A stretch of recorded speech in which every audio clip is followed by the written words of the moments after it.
नमस्कार, live cities की night bulletin दिन भर बिहार में आपका स्वागत है। मैं हूं आपके साथ प्रीति झा। खबरों की शुरुआत करेंगे, लेकिन उससे पहले एक नजर डालते हैं आज की सुर्खियों पर। महामहिम राष्ट्रपति द्रौपदी मुर्मू पहुंची बिहार, बोली मैं भी बिहारी। बिहार के चौथे कृषि रोड मैप का किया लोकार्पण। नीतीश बोले इस रोड मैप से किसानों को होगा भरपूर फायदा। राष्ट्रपति के सामने ही सीएम नीतीश और राज्यपाल के बीच टकराव। राष्ट्रपति के कार्यक्रम में नहीं बुलाने पर भड़के नेता प्रतिपक्ष। मुकेश सहनी ने निषादों में भरा जोश, बोले लड़ेंगे तो जीतेंगे भी। बीपीएससी शिक्षक रिजल्ट के बाद अतुल प्रसाद का बड़ा ऐलान। के पाठक का नया फरमान, शिक्षा विभाग में छुट्टियां रद्द। कोर्ट में पेशी के बाद 14 दिनों की न्यायिक हिरासत में उसामा। अरवल पुलिस ने शराब के साथ 6 तस्करों को किया गिरफ्तार। और अब खबरें विस्तार से। राष्ट्रपति द्रौपदी मुर्मू बिहार आ चुकी हैं। अपने 3 दिवसीय दौरे के पहले दिन राष्ट्रपति बापू सभागार पहुंची। इसके बाद राष्ट्रपति ने चौथे कृषि रोड मैप को लॉन्च किया। राष्ट्रपति द्रौपदी मुर्मू ने कहा कि आज बिहार के चतुर्थ कृषि रोड मैप के शुभारंभ के मौके पर आप सबके बीच उपस्थित होकर मुझे हार्दिक प्रसन्नता हो रही है। राष्ट्रपति के रूप में मेरी भले ही यह पहली यात्रा है, लेकिन मैं बिहार और बिहार के लोगों और संस्कृति से भली भांति परिचित हूँ। मैंने बिहार की जीवन शैली और संस्कृति को करीब से जाना है और महसूस भी किया है। मेरा गृह राज्य उड़ीसा भी ऐतिहासिक रूप से बिहार से जुड़ा हुआ है, इसीलिए मुझे लगता है कि मैं भी अपने आप को बिहारी कह सकती हूँ। राष्ट्रपति द्रौपदी मुर्मू ने आज चौथे कृषि रोड मैप को लॉन्च किया। इसके साथ ही कृषि रोड मैप का प्रेजेंटेशन भी दिया गया। आपको बता दें कि इस चौथे कृषि रोड मैप के जरिए टेक्नोलॉजी पर जोर दिया गया। बाजार के लिए किसानों को तकनीक से जोड़ा जाना है। साथ ही पर्यावरण फ्रेंडली कृषि के अलावा कम जल में खेती कैसे हो और वाणिज्यिक खेती के लिए किसान कैसे उत्साहित हो, इसके लिए सरकार नीति बनाएगी। इसके माध्यम से बिहार में कृषि के आधुनिकीकरण के अलावा उत्पादों की मार्केटिंग को बढ़ावा दिया जाएगा। महामहिम राष्ट्रपति द्रौपदी मुर्मू के हाथों चतुर्थ कृषि रोड मैप के शुभारंभ के बाद सीएम नीतीश ने कहा कि चतुर्थ कृषि रोड मैप के शुभारंभ कार्यक्रम में महामहिम राष्ट्रपति श्रीमती द्रौपदी मुर्मू का मैं अभिनंदन करता हूं। आज राष्ट्रपति के द्वारा चतुर्थ कृषि रोड मैप की शुरुआत की गई, यह बहुत खुशी की बात है। महामहिम राष्ट्रपति जी ने हमारे अनुरोध को स्वीकार किया और आज इस कार्यक्रम में उपस्थित हुई हैं। इसके लिए मैं उनका आभार प्रकट करता हूं। खुशी की बात है कि आज से चतुर्थ कृषि रोड मैप की शुरुआत हो रही है। इससे किसानों को भरपूर फायदा होगा, किसानों की आय भी बढ़ेगी। बिहार में चौथे कृषि रोड मैप 2023 की शुरुआत हो गई है। राजधानी के बापू सभागार में राष्ट्रपति द्रौपदी मुर्मू ने इसका शुभारंभ किया।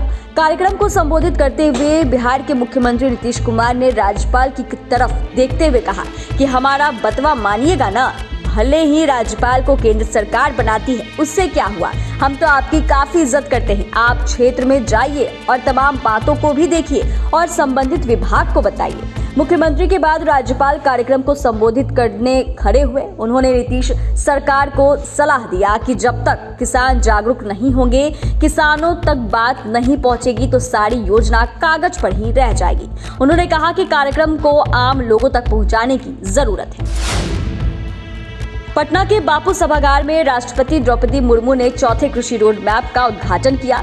कार्यक्रम में बिहार के राज्यपाल राजेंद्र विश्वनाथ अर्लेकर, मुख्यमंत्री नीतीश कुमार, उप मुख्यमंत्री तेजस्वी यादव समेत बिहार सरकार के कई मंत्री उपस्थित रहे। कार्यक्रम में नेता प्रतिपक्ष को आमंत्रित नहीं किया गया, जिस पर विजय सिन्हा ने मुख्यमंत्री और राज्यपाल को चिट्ठी लिखी है। उन्होंने कहा कि निमंत्रण देना और संवैधानिक पद का सम्मान करना घमंडिया गठबंधन के लोगों की मानसिकता में नहीं है। ये लोग संवैधानिक पद, संवैधानिक संस्था और संविधान का सम्मान नहीं करते। ये लोग डरते हैं कि उनकी खामियां उजागर ना हो जाए।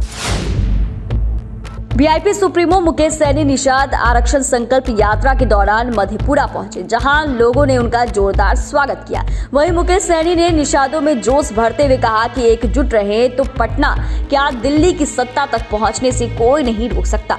लड़ाई लड़ेंगे तो एक दिन जीतेंगे भी। मुकेश सहनी ने लोगों को इस दौरान संकल्प भी दिलाया। मुकेश सहनी ने लोगों का आभार भी जताया है। जिस तरीके से उन्हें मधेपुरा से प्यार मिला है, उसको लेकर बीपीएससी शिक्षक भर्ती परीक्षा के उच्च माध्यमिक स्कूल के लिए परीक्षा देने वाले अभ्यर्थियों का रिजल्ट जारी कर दिया गया है। इसके बाद बीपीएससी के अध्यक्ष अतुल प्रसाद ने प्रेस कॉन्फ्रेंस कर कहा कि आरोप और उठते सवालों के बीच आयोग ने महज 60 दिनों के अंदर 43 विषयों का रिजल्ट बना लिया है। इतना भी नहीं, पास हुए अभ्यर्थियों का जिला आवंटन का भी लिस्ट तैयार कर लिया गया है। अगले 2 दिन में माध्यमिक और प्राथमिक स्तर का रिजल्ट जारी हो जाएगा। बीपीएससी अध्यक्ष ने कहा कि आज तक बीपीएससी के इतिहास में इतनी जल्दी इतने संख्या में रिजल्ट नहीं दिया गया है। कट ऑफ को लेकर उन्होंने सवाल उठाए थे, वह भी गलत साबित हुआ। बीपीएससी की तरफ से आयोजित शिक्षक बहाली परीक्षा का परिणाम जारी कर दिया गया है। इसके परिणाम आते ही अब शिक्षकों की नियुक्ति प्रक्रिया को पूर्ण कराने को लेकर राज्य मुख्यालय समेत सभी जिलों और प्रखंडों में कार्यरत शिक्षा विभाग के पदाधिकारियों और कर्मचारियों की छुट्टी बुधवार से अगले आदेश तक रद्द रहेगी। शिक्षा विभाग ने इस संबंध में आदेश जारी किया है। वहीं विभाग के अपर मुख्य सचिव के पाठक ने सभी जिलाधिकारियों को भी इस संबंध में पत्र भेजा है। इसके साथ ही आयोग ने इसकी सूचना दी है और जारी किए गए रिजल्ट के आधार पर उच्च माध्यमिक के विषयों के अंतर्गत सफल घोषित हुए उम्मीदवारों के लिए काउंसलिंग की प्रक्रिया आज से शुरू की जाएगी। पूर्व सांसद दिवंगत मोहम्मद शहाबुद्दीन के बेटे ओसामा की मुश्किलें कम होने का नाम नहीं ले रही है। राजस्थान से लाने के बाद आज सिवान कोर्ट में ओसामा की पेशी हुई। इसके बाद ओसामा को 14 दिनों की न्यायिक हिरासत में लिया गया। इसके साथ ही बिहार पुलिस अब ओसामा के आपराधिक इतिहास को खंगालने में लगी हुई है। न्यायिक हिरासत के बाद मोतिहारी पुलिस रिमांड पर लेने की तैयारी में है और आपको बता दें कि ओसामा के खिलाफ मोतिहारी के थाने में कई मामले दर्ज हैं। दुर्गा पूजा को लेकर डीजीपी आरएस भट्टी की बिहार पुलिस एक्शन मोड में है। शराब तस्करों के खिलाफ लगातार विशेष अभियान चलाया जा रहा है। इसी क्रम में आज अरवल पुलिस को बड़ी सफलता हाथ लगी है। अरवल के कुर्था में पुलिस ने 20 लीटर देशी शराब के साथ 6 तस्करों को गिरफ्तार किया है। इस संबंध में अरवल एसपी ने बताया कि दुर्गा पूजा के अवसर पर शराब के विरोध विशेष अभियान चलाया जा रहा है। इस क्रम में ग्राम मुसाढ़ी और पैनाठी से 10-10 लीटर देसी महुआ शराब के साथ कुल 6 लोगों को गिरफ्तार किया गया है। इसके बाद आगे की कार्रवाई की जाएगी। चैनल को सब्सक्राइब करें, फेसबुक पेज को लाइक करें। वीडियो देखने के लिए आपका धन्यवाद।